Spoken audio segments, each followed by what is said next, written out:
Century girls hockey have both played for a state title in the last 2 years. Tonight, both teams play one another in hopes of getting one step closer to a return trip to the state tournament. All of Bismarck in attendance as Century hosts Legacy Bismarck. Both teams tied for second in the state standings. Eliana Matson coming through the neutral zone all by herself. She wins the one-on-one battle, putting the Patriots on the board first.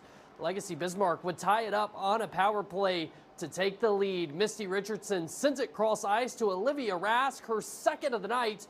2-1 for the Sabre Demons. Under 5 minutes in the opening period. Isabel Rude maneuvers the puck all the way around the net, places one out in front for Sophia Hound, who backhands it into the net. Legacy Bismarck on top, 3-1. Century would notch one in the middle frame, and Juliet Orr says, "I'll make that another one" in the third period. This goal coming on the power play to tie the game, but Legacy Bismarck would secure their 8th straight win with a 4-3 victory. It was a fun game to play. The crosstown rivalry is always fun to play. Our girls battled. They had a good quick start, and then Century came back hard at us, and that's a good hockey team over there. You're trying to find clicks, you're trying to find girls that play with other girls well and create opportunities. And for us right now, it's just we're playing with speed, we're playing with urgency, we're playing with an attack mentality, and we just simplified our games. We were trying to do too much at times early this year, and when we try to do too much, those are times where you turn pucks over because you're trying to do that extra piece. You're trying to do a little too much. Only 2 other games tonight. Gabby Sobolik scores on a power play goal in overtime to win for Dickinson girls. Dickinson boys win by the same score on the road. Killdeer and Shiloh Christian boys basketball are in similar spots going into tonight's region matchup against one another. Both have 1 loss on the season, and both are receiving votes in the Class A polls. Cowboys trying to dig themselves out of a hole middle of the second half. Jackson Reese reading the floor, kicks to the corner. Coy Schleppenbach cash from the corner. Cowboys cutting the lead to 13. How about this for making something out of nothing? Dominic Dukert from his back to Tanner Abbey, who turns it into 2. But Shiloh was clicking on all cylinders tonight. Carson Quam cutting through the defense, finishes at the rim.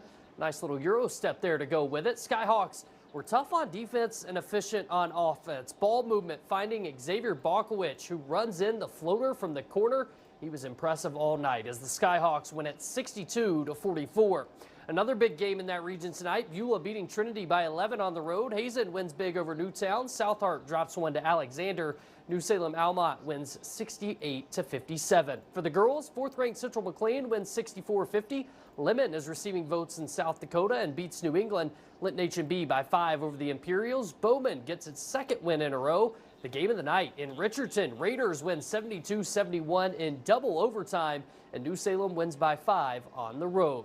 Busy night on the mats as well. A Capital City clash between Century and Bismarck. Century's girls getting the early jump on Bismarck. Sydney Huber and the Pats, red, white, and blue in the 1-12 match. Slithers her way into a pin. She gets it. Pats up 12-3 in this one early on. So the Demons have work to do. Riley Reams cleans up the mess in the 124-pound match, nearly getting herself taken down. She ends up with the points there. Reams gets the win by pin. To 155 we go. Who else? Julia Araujo pushes the Demon lead to over 20, gets another Demon win by pin, and they win as a team. 51-21. They're now 2-0-1 in duels this season. I think as the season goes on, all we're doing is getting better and better. So going into every single duel, every person has a job, and we just all have to work as a team and get these. But we have Legacy and Minot that we're really looking at for big competition towards state time. So we're just kind of trying to build up these wins to beat them. I love traveling on the road or competing on the road. You see different competition here and there, and I think it's amazing. So yeah.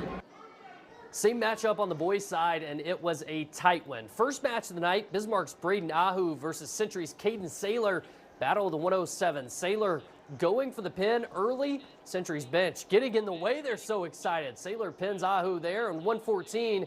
Pats in Isaiah Rao to face Cash Williams. Rao pills Williams off the mat, puts him down. That's 3 for him. Williams comes back and gets the win via decision, though. 121, Arthur Araujo couldn't wait any longer to get his hands dirty. An emphatic takedown for the 8th grader, turning it into a pin for another Demon win. Bismarck escapes with a 36-33 win.